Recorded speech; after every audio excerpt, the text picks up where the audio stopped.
Hello and thanks for joining us from our studios in Israel.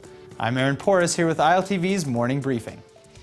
IDF troops have raided a weapons cache in the northern West Bank this morning, the army is reporting. Soldiers in the village of Asira Ash-Shamalia found sniper scopes, boxes of ammunition, and a 9mm Czech pistol, and have confiscated the weaponry for more analysis. 2 Palestinians who were in possession of the guns have been arrested. Since January, the army has seized around 150 firearms in the West Bank and raided 20 workshops where many of the weapons have been manufactured. Senior intelligence officers are saying that these weapons raids have raised the price of Carlo-style submachine guns by 400%. The Carlo-style submachine guns are locally manufactured guns constructed from cannibalized parts and pipes.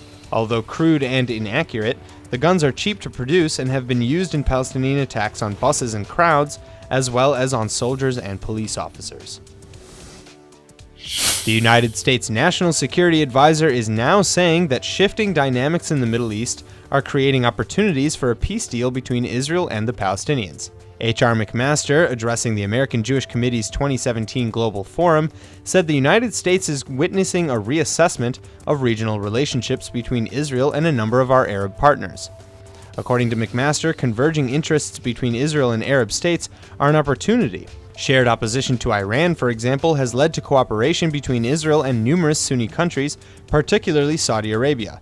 He says it's time for renewed pursuit of an Israeli-Palestinian peace deal. McMaster did not describe specific parameters for such a deal, nor did he mention Iran's nuclear program, focusing rather on its terrorist proxy network and ballistic missiles capability. Just today, though, essentially all the major Arab countries cut diplomatic relations with Qatar, an oil-rich Gulf country seen as close to Iran. The City Hall building in Tel Aviv's Rabin Square was lit green last night in protest of the United States pullout from the Paris Climate Accords. Tel Aviv's Mayor Ron Huldai posted on his Facebook page saying, quote, "We need to take responsibility for the next generation. That means, among other things, continuing to research, learn, and act on the quality of the environment and the climate. Tel Aviv Jaffa is tonight joining leading cities around the world protesting the United States withdrawal from the International Climate Accord." End quote. Energy Minister Yuval Steinitz echoed Huldai's assertions, saying that, quote, "Even if there's a 50% likelihood that climate change and global warming are caused by human activity, it is our duty to act to minimize the risks. The Paris Accords were a rare occurrence in which the world united, save for Syria and Nicaragua, to care for the welfare and health of future generations." End quote. United States President Donald Trump announced the pullout from the Accords late last week, expressing his belief that the climate accords do little to actually curb climate change, while putting additional stress on the American people's taxes. In his statements, Trump said he was, quote, "elected to represent the citizens of Pittsburgh and not Paris," end quote. New York City played host yesterday to roughly 40,000 people from over 250 organizations for the annual Celebrate Israel parade. Joining in the parade were New York Governor Andrew Cuomo, Senator Chuck Schumer, and City Mayor Bill de Blasio as well. The parade lasted for several hours and some 30 floats and 11 marching bands participated. Also marching alongside the pro-Israel group were 9 Israeli parliament members, as well as ministers, mayors, and even Israel's ambassador to the UN, Dani Danon, who said, quote, "It gives me great pride to march in the streets of New York and see the strength of the pro-Israel community. Here at this parade, in the United Nations and everywhere else, the bond between the United States and Israel is stronger than ever."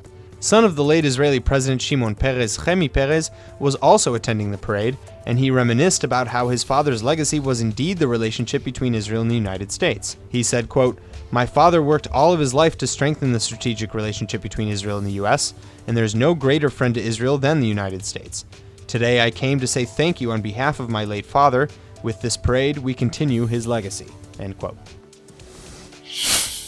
It's been a big week for Warner Brothers as the blockbuster hit Wonder Woman has exceeded industry expectations and passed $100 million in the United States box office sales this weekend. The film, which stars Israeli actress Gal Gadot as Diana in Amazonian Princess, is both a critical and commercial success with a 94% rating on Rotten Tomatoes at the time of this writing. And with its 52% female audience, Warner executives are saying it's breaking a glass ceiling for female director Patty Jenkins. Jenkins now has the most successful opening weekend of any female director ever, by around 20 million. Wonder Woman is single-handedly saving summer box office numbers as well. A media analyst says the summer movie season was down by 9% before this weekend, and now that number has been halved. For Warner and DC Comics, who have been trying to match the success of Marvel's cinematic universe acclaimed Captain America and Iron Man movies, Wonder Woman's warm critical reception couldn't come at a better time. While Batman vs. Superman: Dawn of Justice and Suicide Squad both did well at the box office, their 27% and 25% ratings on Rotten Tomatoes are a far cry from Wonder Woman's stellar numbers. That's all for now. I'm Aaron Porras, and see you later with our main daily broadcast from Israel at 2 p.m. Eastern Time.